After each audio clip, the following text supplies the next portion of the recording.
Ako po si Dr. Victor Castillo. Magandang araw po sa inyong lahat.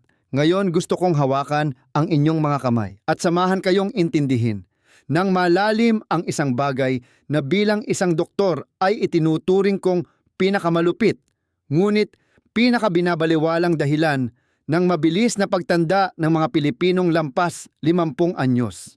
Hindi lang ito tungkol sa mga maling nakain ninyo sa palengke o sa usok at polusyon sa paligid, kundi tungkol ito sa isang hormon na tahimik na ginagawa ng inyong sariling katawan sa isang maling orasan habang kayo ay nakapikit at natutulog. At pagkatapos ilalatag ko sa inyong harapan ang mga pinakamatatalas na medical scientific researches na nagpapaliwanag ng isang natural na solusyon. Ito ay pinag-aralan ng husto sa higit 20 randomized controlled trials, mga pag-aaral na may mataas na kalidad sa buong mundo, kung saan naitala ang pagbaba ng nakakalasong cortisol ng hanggang 27.7% sa loob lamang ng 60 araw. Ngunit bago tayo magpatuloy sa ating paglalakbay, may hihilingin sana akong maliit na pabor. Napansin ko po sa mga mensahe at komento mula sa mga nanonood ng aking mga videos na hindi nila napapansin na hindi pa pala sila nakasubscribe sa ating channel. Pwede po bang paki-check ninyo ngayon kung nakasubscribe na kayo? Libre po ito, aabutin lang ng 2 segundo at malaki ang maitutulong nito upang makarating ang channel na ito sa mas maraming Pilipinong tulad ninyo na naghahanap ng totoong impormasyon sa kalusugan na nakabase sa siyensya. Mga kababayan, para mas maintindihan natin ang sitwasyon, kailangan kong maglagay ng napakahigpit na hangganan sa medisina ngayon pa lang. Ang pag-uusapan natin sa video na ito ay tungkol sa hormone na cortisol sa function ng inyong adrenal glands at sa pagtanda ng inyong cells. Ang mga paksang ito ay may malalim na koneksyon sa mga komplikadong sakit medikal, kabilang na ang Cushing's syndrome, labis-labis na cortisol dahil sa sakit, hypothyroidism, autoimmune diseases at iba pang karamdaman. Lahat ng ibinabahagi ko ngayon ay para sa edukasyon ng publiko na nanggaling sa mga pag-aaral na dumaan sa pinakamahigpit na pagsusuri ng mga eksperto, layuning bigyan kayo ng mas malalim na pag-unawa sa sarili ninyong biological house o katawan. Hinding-hindi po ito isang reseta para mag-diagnose o pamalit sa ipinapayo ng inyong personal na doktor. Kung sino man sa inyo ang kasalukuyang nagpapagamot, umiinom ng gamot para sa anumang endocrine disorder, sakit sa thyroid o autoimmune disease, o kung kayo ay umiinom ng immunosuppressants, gamot na nagpapababa ng immune system o mga pampakalma, pakiusap po isangguni muna ninyo ang impormasyong ito sa inyong doktor bago kayo magdagdag ng anumang bago sa inyong routine. Hindi po ito basta-basta paalala lang. May mga seryosong epekto kapag nagsabay ang mga partikular na gamot at ang supplement na babanggitin ko, at ipaliliwanag ko iyan ng detalyado kapag pinag-usapan na natin ang plano mamaya. Ngayon, hayaan ninyong ikwento ko kung paano nagsimulang magbago ang pananaw ko tungkol sa pagtanda. Sa maraming taon ng pagiging doktor ko, ang mga usapan tungkol sa cortisol ay laging nakakulong sa 2 matinding dulo. Sa isang dulo, nariyan ang Cushing's syndrome, mga pasyenteng sobrang taas ng cortisol dahil sa tumor o dahil sa matagal at labis na paggamit ng mga gamot na corticoids tulad ng mga pinaghalong halamang gamot o magic pills na may nakatagong steroids.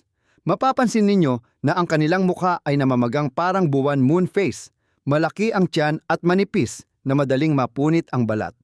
Sa kabilang dulo naman ay ang Addison's disease, mga taong sobrang baba ng cortisol hanggang sa nagiging mapanganib dahil sa paghina ng adrenal glands. Ang kanilang katawan ay sobrang payat mahina at nangingitim ang balat. Ngunit mga tito at tita, ang malaking gray area o gitnang bahagi sa pagitan ng 2 dulong iyan, doon mismo tahimik na nagdurusa ang malaking porsyento ng ating mga nakatatandang Pilipinong lampas 60 anyos. Ito yung sitwasyon kung saan ang level ng cortisol ay laging mataas araw-araw, buwan-buwan, pero hindi naman sobrang taas para isugod sa emergency room, para itong isang tahimik na maninira. Ginugulo nito ang inyong pang-araw-araw na orasan ng katawan biological clock. Ang sobrang taas na cortisol sa gabi ang dahilan kaya hindi kayo makatulog at ang pagiging masyadong mababa at mahina nito sa umaga ang dahilan kung bakit hindi kayo makabangon. Ang gray area doon na ito ay madalas binabalewala ng maraming abalang doktor at hindi itinuturing na emergency na kailangang gamutin agad. Kapag nagpa-blood test kayo para sa inyong routine check-up, madalas hindi ito nagpapakita ng red alert. Hindi ito nagdudulot ng matinding pananakit na mapapasigaw kayo. Sa halip, lumilikha ito ng mga tahimik na pagbabago na madali nating tinatanggap at isinisisi natin na bahagi lang ng normal na pagtanda. Nariyan ang tiyan na palaki ng palaki at hirap paliitin kahit kaunti lang ang kinakain. Nariyan ang pakiramdam na sobrang pagod at bagsak ang katawan na hindi nawawala kahit buong gabi nang nakahiga sa kama. Nariyan ang memoryang pabalik-balik mas malilimutin na kumpara noong nakaraang 5 taon. Nariyan ang simpleng gasgas o maliit na pilay sa paa na inaabot ng buwan bago gumaling imbes na ilang araw lang gaya noong bata pa kayo. Ang natuklasan ng mga cell biologists sa loob ng 1 dekada ay ito ang gray area na ito na tinatawag sa modernong medisina na functional hypercortisolism. Palagi ang mataas na cortisol ay naghahasik ng napakalupit direkta at nasusukat na pinsala sa inyong mga reserbang stem cells. At kapag naintindihan ninyo ang malupit na mekanismong ito, ang inyong kagustuhang mabawi ang inyong tulog at maayos ang inyong body clock ay magiging mas malinaw at mas masidhi. Samahan ninyo akong silipin ang loob ng ating katawan para makita kung ano ang ginagawa ng cortisol sa ating mga stem cells kapag nanatili itong mataas ng mas matagal kaysa sa normal. Ang katawan natin ay parang isang kaharian na may iba't ibang grupo ng stem cells. Ngunit sa usapin ng pagtanda at pananakit ng buto at kasukasuan, ang pinakamahalaga ay ang mesenchymal stem cells o MSCS. Ang mga sundalo at trabahador na ito ay pangunahing nakatira sa ating bone marrow ubod ng buto. Sila ang pangunahing puwersa na may tungkuling mag-repair ng mga butong numipis, osteoporosis, mag-ayos ng mga nasirang cartilage sa kasukasuan at magtagpi ng mga punit na muscles, litid at connective tissues. Sila ang pinakadakilang structural repair team ng ating katawan. Sa isang malusog na 25 anyos na kabataan, ang bilang ng mga MSCs na ito ay napakarami, masagana at mabilis rumesponde. May sugat lang agad silang susugod. Pero nakakalungkot na pagtuntong ng isang tao sa edad na 60, ang bilang ng puwersang ito ay humihina na at nasa 30 hanggang 40% na lang kumpara noong sila ay nasa kasagsagan ng lakas. Ang pagkaubos na iyon ay natural na resulta ng paglipas ng panahon. Iyan ang natural na dahilan kung bakit ang isang 60 anyos na lolo na nabali ang buto ay inaabot ng ilang buwan para gumaling samantalang ang isang 30 anyos na lalaki ay ilang linggo lang. Ang natural na kakayahang magpagaling ay nabawasan na ng higit sa kalahati. Ngunit ginagawang mas malala ng 100 beses ng cortisol ang sitwasyon. Direktang nakikipag-usap ang cortisol sa mga trabahador na ito sa pamamagitan ng mga antena glucocorticoid receptors na nakakabit sa kanilang ibabaw. Bawat isang MSC cell ay mayroon ng mga antena na ito. Kapag kumabit ang cortisol sa kanila, na natural at tama namang mangyari sa mga sandaling nasa maikling panganib kayo, tulad ng pagtakbo mula sa isang mabangis na aso o kapag kayo ay may mataas na lagnat, makakatanggap ang MSC cell ng utos mula sa headquarter. Umatras kayo. Itigil agad ang pag-aayos ng cartilage sa kasukasuan. Ilipat ang lahat ng enerhiya sa survival mode, pagliligtas ng buhay para labanan ang kasalukuyang panganib. Agad na pipigilan ang immune response, papatayin ang mga kemikal na nagdudulot ng pamamaga at ang trabahador na cell ay titigil sa paggalaw imbes na magdala ng semento para ayusin ang bahay. Ito ay isang napakatalinong short-term survival mechanism ng kalikasan. Ipinapaliwanag din nito kung bakit kapag nag-inject ang doktor ng corticosteroid, isang kemikal na parang cortisol, sa isang namamagang kasukasuan agad na nawawala ang sakit dahil ang buong immune system doon ay sa pilitang pinatutulog o hibernate o. Nagsisimula ang trahedya kapag ang alarmang ito ng panganib ay hindi na namamatay. Kapag ang level ng cortisol ay palaging mataas araw-araw dahil sa inyong pag-aalala, puyat at stress sa pamilya. Linggo-linggo, taon-taon, ang mga trabahador na MSCs ay laging nakakatanggap ng utos na tumigil sa pagtatrabaho. Ang headquarter ay walang tigil na sumisigaw ng false alarm. Wala silang magawa kundi itago ang kanilang mga gamit at huminto sa normal na pagdami. Ang reserba ng stem cells na nga lang ay kakaunti tapos ngayon ay na-freeze o natigil pa ang trabaho. At para sa katawan ng isang 60 anyos na mayroon na lang 30 hanggang 40% na reserba mula sa kanilang kabataan, ang patuloy na pagtigil na iyon ay hindi na lang basta isang maliit na abala. Ito na ang manipis na linya sa pagitan ng isang katawang kaya pang ayusin ang sarili sa araw-araw at isang katawang walang magawa kundi panoorin ang sariling nabubulok. Ang pagkasira sa antas ng molekula ay mas malalim pa sa pagkakabit lang sa antena. Ang presensya ng mataas na cortisol ay pinipigilan din ang pagbasa ng genes ng cell. Ang mga pangunahing genes tulad ng OCT2 at NANOG na nagsisilbing kaluluwa na nagdedesisyon kung ang stem cell ay magiging cartilage o buto ay nasasakal. Kapag ang mga genes na ito ay nilock ng mga signal ng matagalang stress, ang mga stem cells ay nagiging tanga. Nawawalan sila ng flexibility, nagiging clumsy at hindi na makasagot ng tama sa mga signal ng paghingi ng saklolo mula sa inyong masakit na tuhod. Imbes na maging cell ng cartilage o matibay na muscle, tinatamad sila at nagiging mga malalambot na fat cells o taba.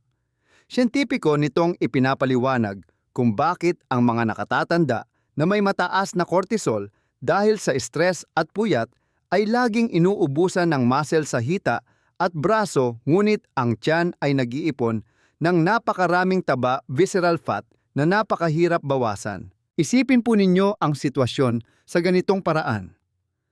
Ang inyong mga stem cells ay nakaupo sa kanilang kampo, handa na ang mga gamit.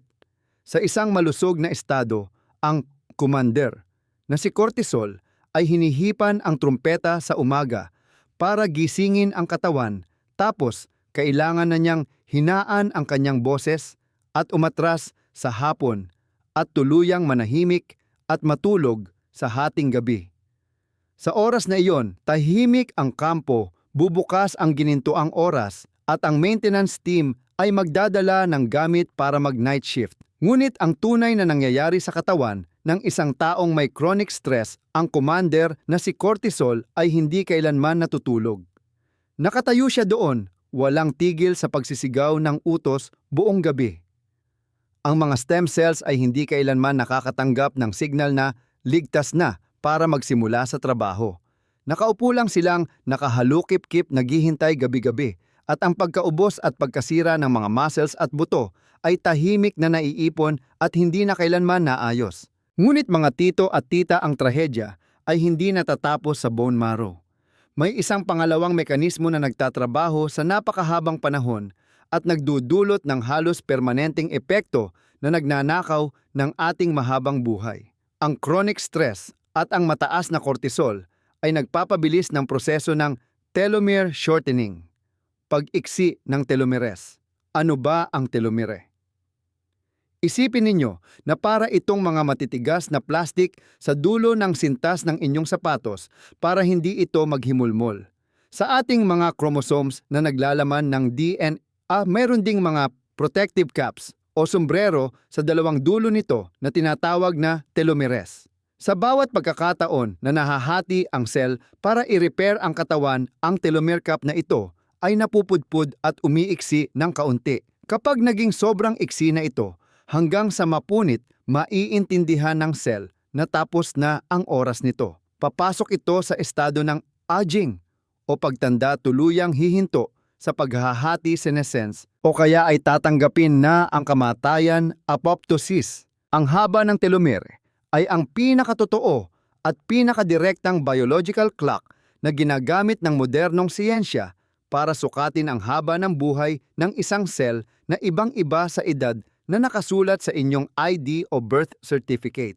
Isang napakalaking meta-analysis na inilathala sa Proceedings of the National Academy of Sciences PNAS sa Amerika ang nakatuklas ng isang nakakagulat na katotohanan.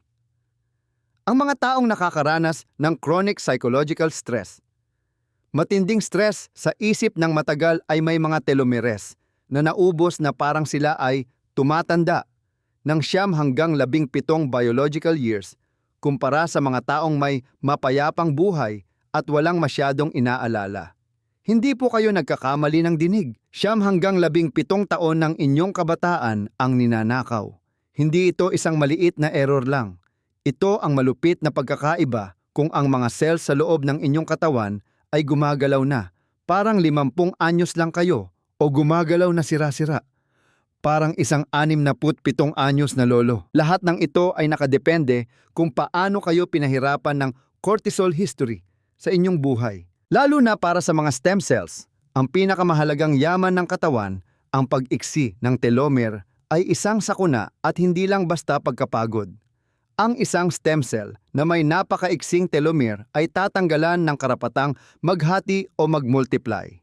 Ibig sabihin, hindi na ito kailanman makakagawa ng bagong cell para palitan ang tumatandang balat laman o cartilage ng kasukasuan ninyo. Ang kakayahang pagalingin ang sarili ay hindi lang bumabagal, kundi tuluyang pinapatay. At dahil ang pinsalang ito ay nasa malalim na bahagi mismo ng telomeres na nagdadala ng genetics ng cell na iipon ito at kadalasan ay hindi na maibabalik pa. Sa bawat taon na nabubuhay kayo sa estadong nalulunod sa sobrang cortisol, hindi lang ito isang masamang taon para sa inyong mental health. Ito ay isang taon na tuluyan at permanenteng sinisimot ninyo ang natitirang buhay at function ng sarili ninyong stem cells. Ang pinto ng pag-asa para sa pag-aayos ng inyong kabataan ay lalong sumasara at hindi na ito muling bubukas ng maluwang kahit pa masolusyonan na ang inyong mga problema. At mayroon pang ika-4 na mekanismo na bilang isang doktor ay obligasyon kong banggitin dahil kinokonekta nito ang kwento ng hormone na cortisol sa inyong bituka. Ang pangalawang utak ninyo. Ang koneksyong ito ay napakahalaga para makumpleto ang pag-intindi natin sa sakit. At dahil dito, tayo pwedeng gumawa ng aksyon para gumaling. Ang paninira ng cortisol ay hindi lang natatapos sa masakit na buto o sa utak na makakalimutin. Tingnan ninyo ang intestinal epithelium. Ang napakanipis na lining kasing kapal lang ng isang cell na nakapatong sa loob ng ating bituka. Ang manipis na harang na ito ay pinapanatili ng pawis at luha ng mga stem cells na nagmumultiply ng napakabilis at pinakaagresibo sa buong katawan. Ang mga stem cells na ito sa crypts ng bituka ay nagtatrabaho ng walang tigil pinapalitan ang buong lining ng inyong bituka sa loob lang ng 4 hanggang 5 araw. Sila ang mga sundalong may pinakamabilis na palitan, kaya naman napaka-sensitive nila sa bawat alon ng cortisol na dumadaloy mula sa inyong dugo. Ang patuloy na pagtaas ng cortisol dahil sa stress ay parang asido na unti-unting sumisira at nagpapabuka sa bituka na lumilikha ng isang malalang kondisyong medikal na tinatawag na leaky gut syndrome. Tumutulong bituka. Sinisira ng cortisol ang mga protina na parang mga selyo o welding na may tungkuling isara ang mga puwang sa pagitan ng mga cells ng bituka. Kapag nasira at lumuwag ang mga selyong ito, ang mga nakakalasong dumi mula sa tae, ang lipopolysaccharides ng bakterya at ang mga piraso ng pagkain na hindi natunaw ng maayos ay lulusot sa mga puwang na ito at direktang tatagas sa sirkulasyon ng inyong dugo. Madidiskubre ng mga pulis ng inyong immune system ang mga invaders na ito at agad na mag-iingay at aatake na lilikha ng isang matinding immune reaction na magiging sanhi ng pamamaga inflammation sa buong katawan. Ang mga stem cells sa bituka ngayon ay maiipit sa matinding hirap. Kailangan nilang piliting tapalan ang lining na patuloy na binubutas ng cortisol at kailangan din nilang lumaban sa bagyo ng pamamaga. Sobra-sobra ang trabaho nila, kaya nauubos ang lakas nila ng mas mabilis kaysa dati. At kapag bumagsak na ang pangkat ng stem cells, sa bituka permanenteng mawawalan ng proteksyon ang lining ng bituka. Ang mga lason ay muling bubuhos sa dugo na magdaragdag pa ng gatong sa walang katapusang cycle ng pamamaga na pinamumunuan ng cortisol. Ipinapaliwanag ng husto ng mekanismong leaky gut na ito kung bakit ang mga nakatatandang nabubuhay sa pag-aalala at chronic insomnia. Pabalik-balik na hindi makatulog ay madalas nagrereklamo na masama ang kanilang tiyan, hindi natutunawan, laging kinakabag nagtatae, o kaya ay tinitibi constipated, o bigla na lang nagkakaroon ng mga allergies sa pagkain, pagtanda, kahit dati naman ay wala. Mga lolo't lola, minsan ang problema ay wala sa gulay o karneng kinakain ninyo. Ang problema ay nasa isang nakakalasong kapaligiran ng hormones na tahimik na sumisira sa kakayahan ng inyong bituka na pagalingin ang sarili. Ang paghahanap natin ng paraan para pababain ang level ng cortisol sa gabi ay direktang magtatakip sa butas ng mekanismong ito. At ang pagbabalik sa tibay ng pader ng bituka ay isa sa mga walang katumbas na regalo na madalas hindi pinapansin pero may napakalaking klinikal na kahulugan para kayo ay makakain at makatulog ng mahimbing. Ang cortisol at ang inyong pagtulog ay parang dalawang magpartner na sumasayaw sa iisang biological na tali. Ang relasyong ito kapag nawala sa tono ay madalas na naghuhulog sa kanilang dalawa sa bangin.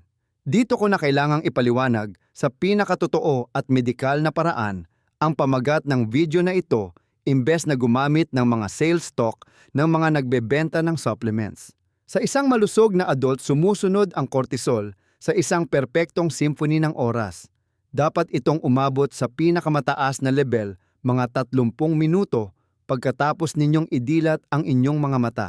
Ito ang tinatawag na cortisol awakening response. Ito ang napakagandang enerhiya na nagbibigay sa inyo ng sigla at lakas para ibato ang kumot at bumangon para simulan ang araw. Pagkatapos nito, kumakalma ang musika, unti-unting bumababa ang cortisol sa hapon at sa pilitang dapat itong bumagsak sa pinakatahimik nitong nota, sa pinakamababang level nito, mula hating gabi hanggang 2:00 ng madaling araw. Ang pinakamababang level na iyon ay napakahalaga para sa inyong buhay.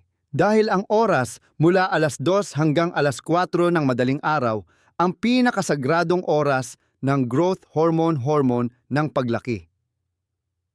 Ang growth hormone ang pinakamataas na komander na nag-uudyok sa lahat ng aktibidad ng stem cells habang kayo ay mahimbing na natutulog. Nag-uutos ito sa mga MSC sa bone marrow na mag-multiply para i-repair ang cartilage, nag-uutos sa mga cells sa muscle, natagpiin ang mga napunit na fibers at bumubulong sa neural stem cells sa hippocampus ng utak na gumawa ng bagong brain cells para patibayin ang memorya at kaisipan. Kapag ang level ng cortisol ay nananatiling mataas sa gabi dahil sa inyong stress, hindi lang nito binabasag at sinisira ang inyong malalim na pagtulog. Direkta at walang hiya rin itong nakikipag-agawan sa posisyon at signal ng growth hormone. Palaging magkalaban ang cortisol at growth hormone. Kapag inagaw ng cortisol ang oras na dapat sana ay para sa growth hormone, tuluyang mamamatay at hihinto ang buong cycle ng pag-aayos ng cell. Ang mga maintenance crew night shift workers ay magre-report pa rin sa pabrika, pero lahat ng utos para magtrabaho ay kinansela na ni Director Cortisol. Iyan ang malupit na katotohanan sa likod ng mga gabi na hindi kayo makatulog. Ang paggamit ng natural na paraan para ibalik ang normal at mababang level ng cortisol sa gabi ay hindi ginagawang doble o triplo ang dami ng inyong stem cells tulad ng ipinapangako ng mga nagbebenta. Ang ginagawa nito ay isang mas dakilang kabutihan. Ibinabalik nito ang tahimik na oras sa gabi para ang mga kasalukuyang stem cells ninyo ay bigyan ng karapatang gawin ang sagradong tungkuling ibinigay sa kanila ng kalikasan. Trabaho na matagal nang pinigilan at systematically na ibinawal dahil lang hindi bumababa ang level ng cortisol. Paano ninyo malalaman kung minumulto kayo ng cortisol na ito? May 5 senyales o sigaw ng paghingi ng tulong sa mga taong lampas 50 anyos na partikular na nagpapakita na ang inyong cortisol rhythm o rasa ng cortisol ay nagulo. Walang nag-iisang senyales na sapat para makapagbigay ng opisyal na medical diagnosis. Para sa pinakatumpak na diagnosis, kailangan ninyong magpa-saliva test para sa cortisol sa iba't ibang oras ng araw na inireseta ng doktor. Gayunpaman, ang 5 alarmang ito ay napakahalagang pag-isipan ninyo at tingnan sa inyong sarili. At kung may 3 o higit pang senyales na eksaktong naglalarawan sa paghihirap ninyo ngayon, ang pag-uusap natin ngayon ang mismong salbabida na sasagip sa inyo.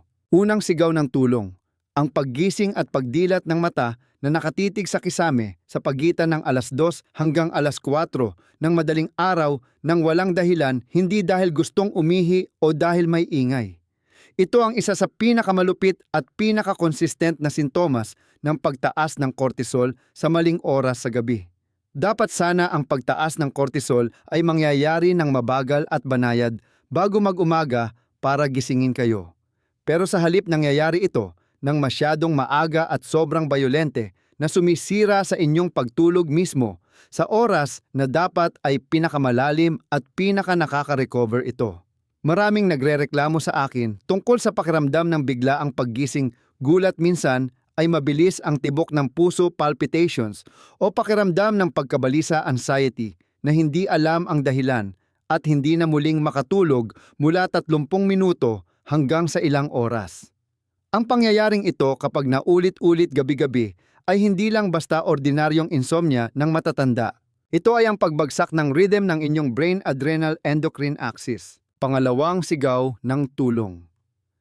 Ang inyong tiyan ay nag-iipon ng matitigas na blok ng taba na ayaw matanggal kahit pa nililimitahan ninyo ang inyong pagkain o pilit kayong naglalakad. Ang cortisol ang mismong konsentidor ng sobrang taba. Gustong-gusto nitong itulak ang taba sa visceral area, ang mapanganib na taba na nakabalot sa inyong atay, bituka at puso. Kinokontrol ng cortisol ang mga fat-storing enzymes at nagpapadala ng direktang signal sa loob ng fat cells sa tiyan para patabain sila. Ang mga taong nakababad sa chronic cortisol ay magkakaroon ng malaking katawan sa itaas na may prominenteng malaking tiyan bilbil na ibang-iba sa pagtaba dahil lang sa simpleng pagkain ng maraming kanin at karne. At ang cortisol fat kiss na ito ay napakabagal at napakatigas ng ulo na bawasan kahit pasundin ninyo ang mga standard weight loss exercises. Pangatlong sigaw ng tulong. Mas mabilis bumababa ang memorya kaysa sa inaasahan ninyo. Hindi ito Alzheimer's disease, kundi partikular ang short-term memory, ang inyong panandaliang memorya, ang working memory, o ang pagiging makakalimutin kapag kalalabas lang ng pinto at nakalimutan na agad kung ano ang kukunin. Ang hippocampus, ang bahagi ng utak na hugis seahorse na nagsisilbing central transfer station sa pagbuo at pagtatago ng memorya, ay ang pinakamahina at pinakasensitive sa cortisol sa buong nervous system.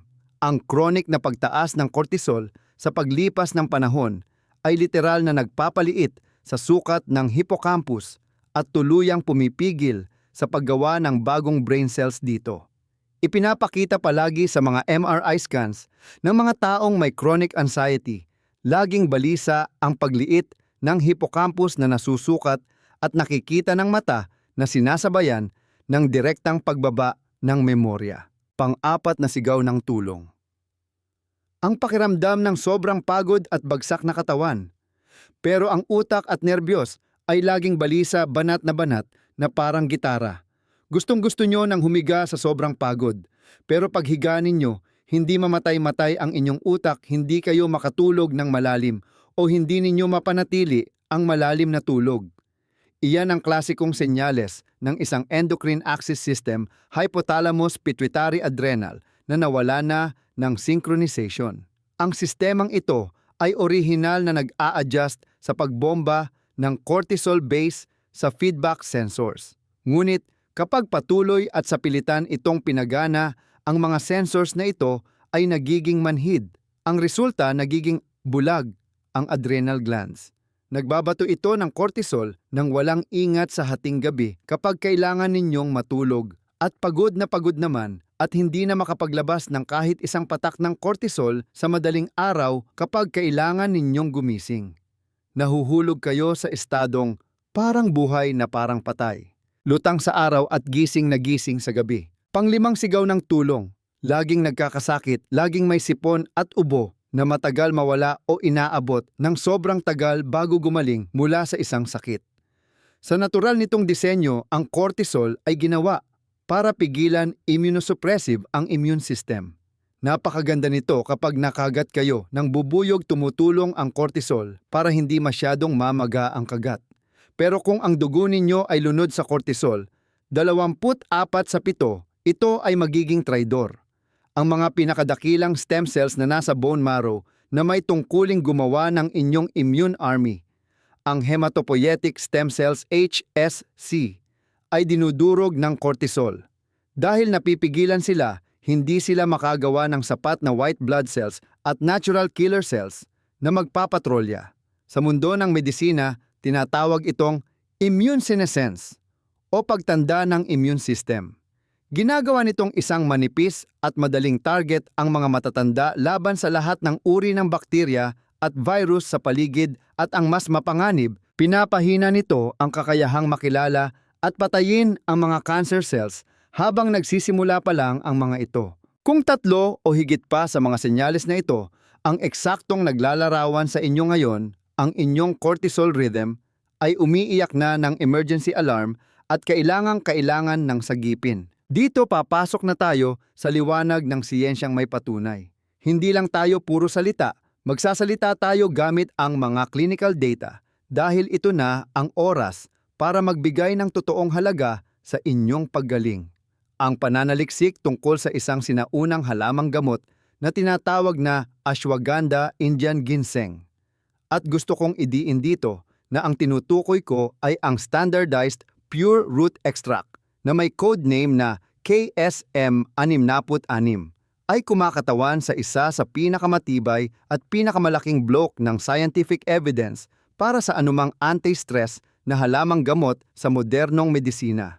Mga tito at tita, hindi natin pinag-uusapan ang mga maliliit na fake news na ginawa lang ang sariling research method. Pinag-uusapan natin ang isang matibay na pader na gawa sa higit sa 20 randomized controlled trials RCT, ang gold standard sa medisina. Particular dito isang systematic review at meta-analysis na inaasahang maipublish sa 2025 sa isang kilalang medical journal, ang detalyadong sumuri sa 7 pinakamahigpit na trials tungkol sa cortisol na may kabuuang 488 tao ang sumali. Sinuri nila ang lahat ng medical databases mula PubMed hanggang Cochrane, at ang inilabas na medical verdict ay mayroong makabuluhan at kapani-paniwalang pagbaba sa statistics ng serum cortisol concentration sa mga gumamit ng ashwagandha kumpara sa grupong uminom lamang ng placebo, mga tabletang harina sa lahat ng mga pag-aaral na iyon. At para sa inyong buong kapayapaan ng isip, may isang pag-aaral tungkol sa long-term safety o pangmatagalang kaligtasan na obligasyon kong banggitin.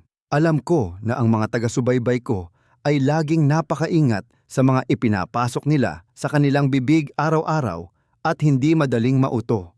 Isang pag-aaral sa Phytotherapy Research Journal ang sumubaybay sa 191 adults na uminom ng standardized ashwagandha root extract araw-araw ng walang patid sa loob ng buong 12 buwan. Kinuhanan sila ng dugo ng mga doktor para i-check ang function ng kanilang atay, kidney at thyroid ng regular. Ang pinal na konklusyon, walang anumang mapanganib na pagbabago o pagkalason sa kahit anong liver o kidney parameters. 12 buwang umiinom araw-araw, 200 tao ang mahigpit na binantayan ng mga modernong makina.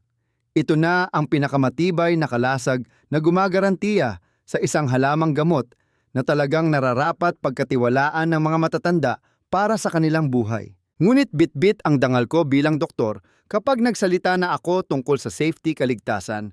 Kailangan ko ring ibigay ang mga bawal na sona na napakahigpit. May mga taong hindi dapat gumamit ng ashwagandha hanggat walang pahintulot ng kanilang espesyalistang doktor. Una, kung kayo ay buntis o nagpapasuso, ang ashwagandha ay mahigpit na contraindicated.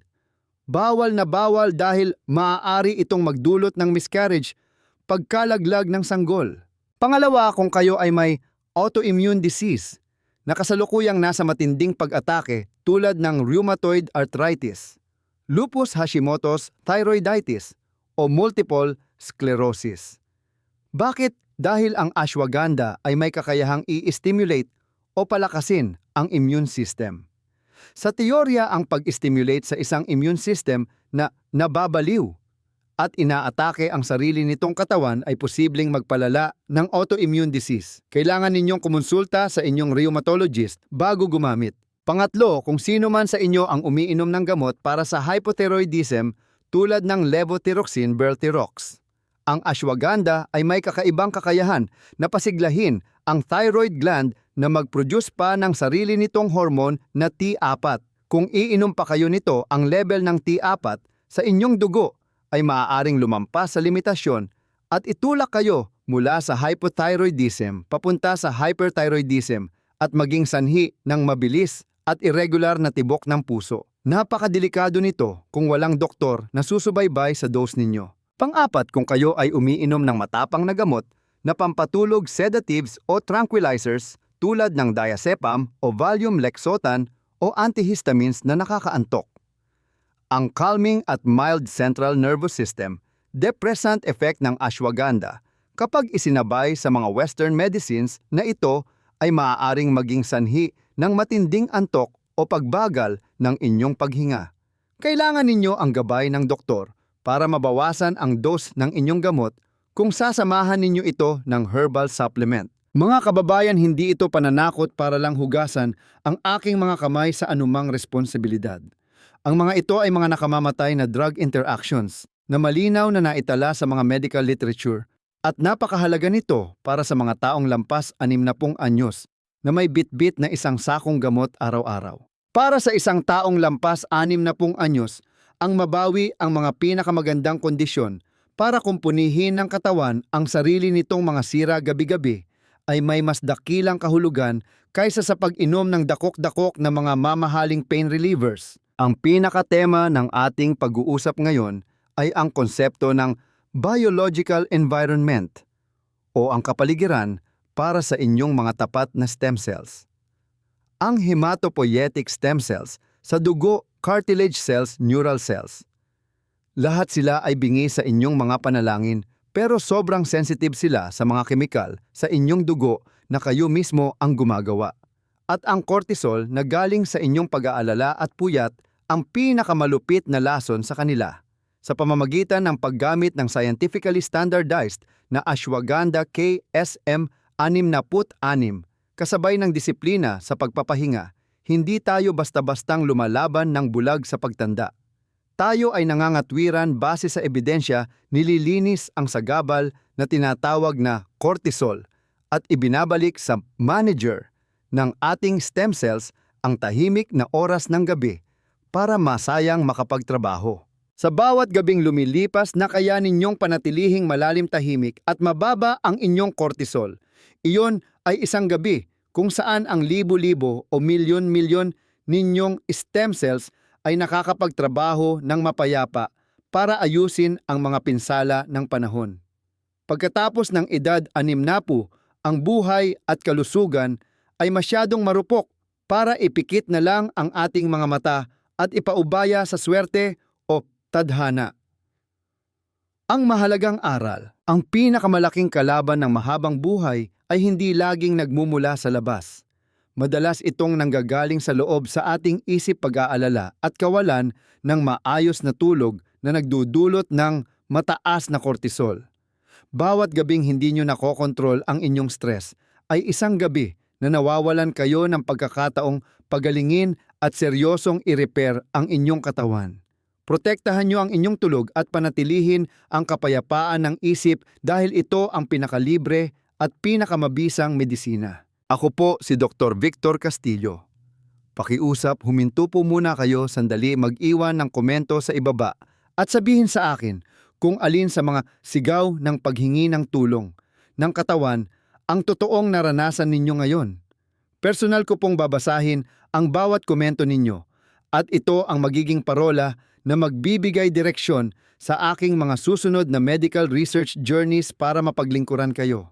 Huwag po sanang kalimutang i-share o ibahagi ang video na ito sa isang mahal sa buhay na araw-gabi ay pinapahirapan ng insomnia o pananakit ng katawan. Ang karunungan ng medisina ay tunay lamang na magniningning kung ito ay ibabahagi ng may pagmamahal. Hanggang sa muli po nating pagkikita sa inyong daan patungo sa mabuting kalusugan. Maraming salamat po.